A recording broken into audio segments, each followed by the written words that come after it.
Hello everyone, my name is Aaron and today we're going to be doing a review of the Xotik XC324. On the box we have 132 scale, fully proportional control, anti-collision bumpers, rechargeable LiPo battery, and last but not least 640 kilometers scale speed. Yeah, I wish it went that fast. I think the overall packaging on the box is really cool, especially because the car is displayed on the front. Oh, and by the way, huge thanks to Xotik for sending this in, because they didn't just send one, but two of these. Isn't that crazy? But anyway, let's get these bad boys cracked open. I'm gonna be doing this one first. Open them up. And here's the car itself. Man, this looks way better out of the packaging. Oh, it's actually got some weight to it. Feels pretty quality. Got the rollers on the sides, which is what makes the Xotik different from every other radio control car on the market, because these bumpers allow you to run on a Tamiya style 4WD track, which are popular in Japan and Southeast Asia. 4WD is similar to slot cars, except the car itself runs on a battery instead of the track providing power to the car.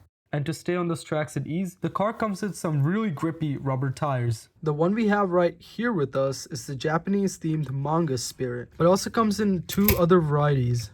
One of them is this one, the Diesel Thunder, which is blue, and the other one is this white one, which I don't have. So the link to it is down in the description. Let's check out what else is in the box. We got our transmitter, and what seems to be a little LiPo charger.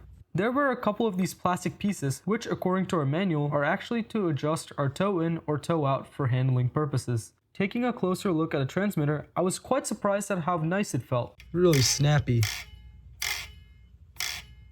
I'd say it feels comparable to a mainstream brand like Spectrum. On the top, we have our power button and steering trims, and this brake rotor detail isn't something that I see often, so that's pretty cool. Now, I can't wait to test the car out, but there are two things we must do first. Unfortunately, the transmitter didn't come with batteries, so I need to install my own. And after using the world's worst screwdriver to unscrew it, it still didn't want to come apart. Wait, I think I figured it out. So, gotta push in one of these holes over here. You can see that there are two holes here. 1, 2. Push. It should come out. If you look on the side here, you can see the battery polarity. Should be able to close it. And boom, we are good to go. Next, it is recommended to charge a car before its first use.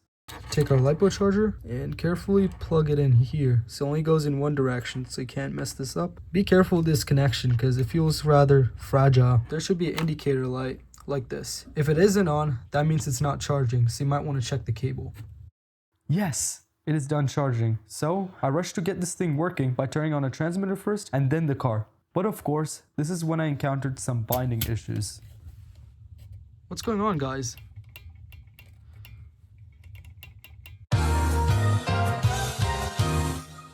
After scratching my head for 30 minutes, I figured this one out too. And to show you how to fix this problem, I went ahead and unboxed the other model. Alright, so listen carefully. The first time you use one of these, you gotta hold the trigger down all the way and turn on the transmitter first. So as you can see, a transmitter start blinking and there's no light. That's normal. And so now what you gotta do is you gotta turn this to the on position, like that. Now you can let go of the transmitter and then it should work. Let's check it out.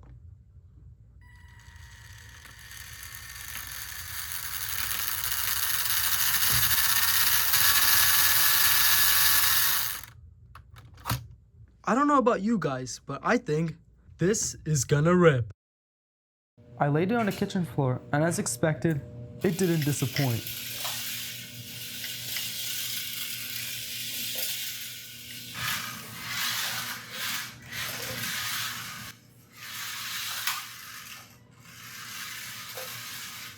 Like, look how fast this thing can take turns.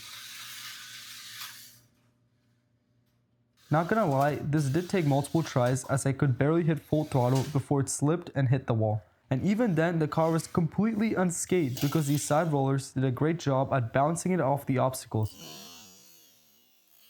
Which is why this is a great choice for kids or anyone new to RC cars. But that doesn't mean that someone experienced won't be able to enjoy them, because these are still considered hobby grade cars from the proportional steering and throttle. I think the resolution of the controls are definitely a strong suit for Xotik, because look how precise the steering is. Speaking of steering, the servo isn't exactly the fastest, but it does have a lot of torque, especially for a car this size. Also, I noticed that the car didn't run straight right out of the box, so I was able to correct that by using the steering trim.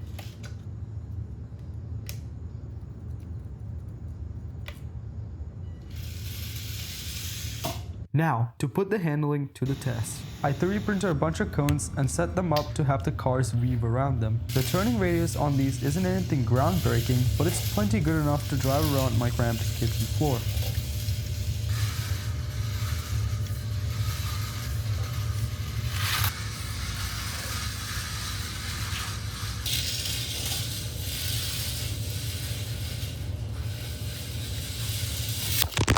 I also ran these on carpet, and although they were a tiny bit slower, I think it was still a decent speed and it had plenty of power.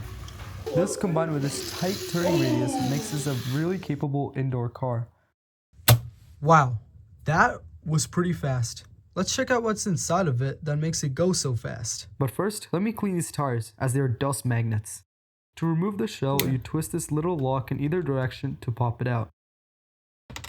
And this method sure beats the clips that the larger cars use. The body seems to be made of this like sand material. It's actually pretty thick and holds its shape really well.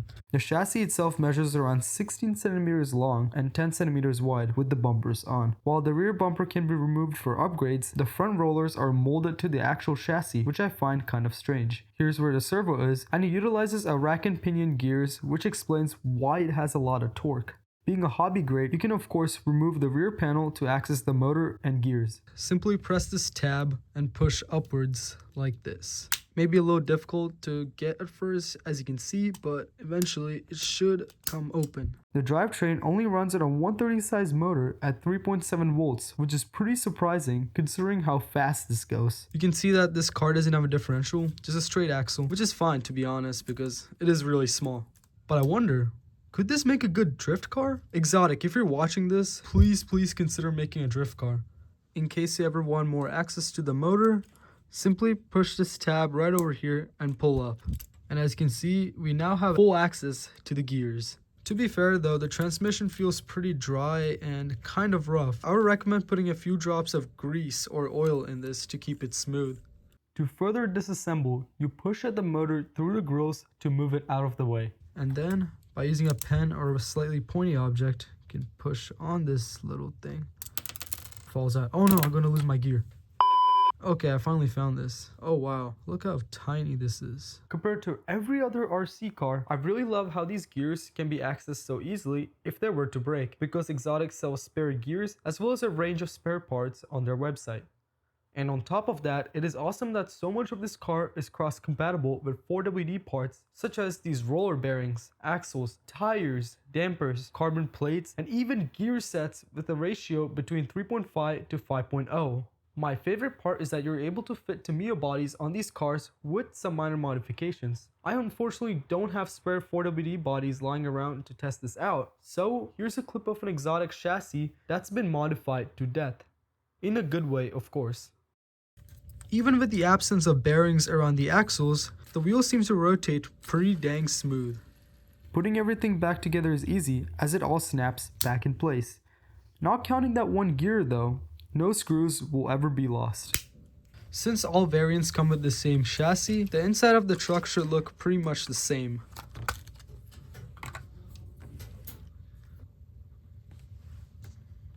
Now that we are done with the serious stuff, we can get to the fun bit. Let's just say that I would like to conduct a couple of experiments on this thing.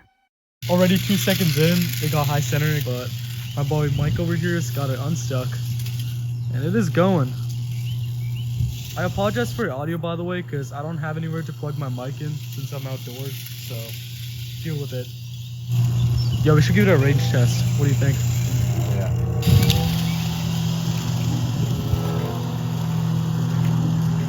That's actually not bad.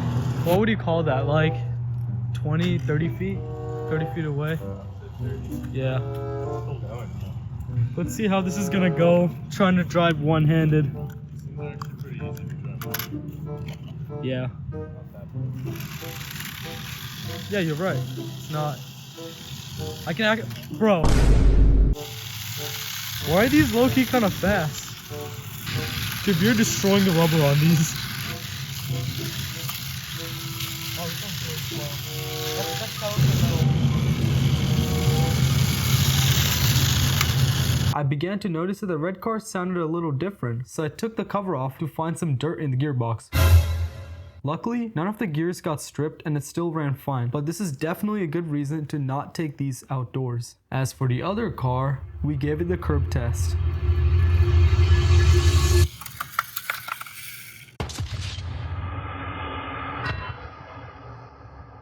You broke one of the arms off already. Yeah, I think so. Xotik, if you're watching this, might be a good idea to reinforce this area. I feel like the rest of the car is pretty durable though, because I've smacked it against some walls pretty hard and it hasn't broken yet. I'll just hold on to this. Alright, ladies and gentlemen, we got the slide of doom. Can we get up the slide first? It's actually getting up. Oh my gosh. Ooh. Well, it only looks like we can go up halfway. Let's see if it will survive going down. Yeah, it looks like it survived the slide. But the test was far from over because Mike had something even crazier in mind. Dude, there's no way we're putting up the roof. No! Oh no.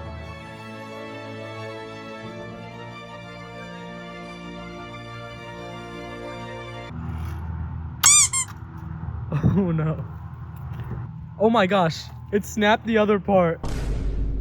Wait, where is it? Oh, it's over here. No! No! Well, the drivetrain still works. And it's Hey, everything still works, yeah. What? So when you tilt it, it makes a different noise?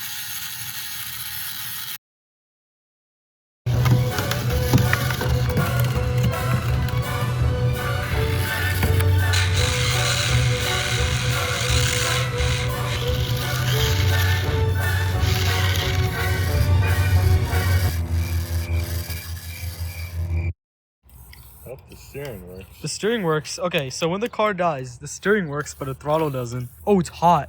Holy crap, that's hot. Oh, hot. Yo, touch that. Team. Yo, that's hot. Gearbox is cooking. We're gonna find out if this car actually broke or not.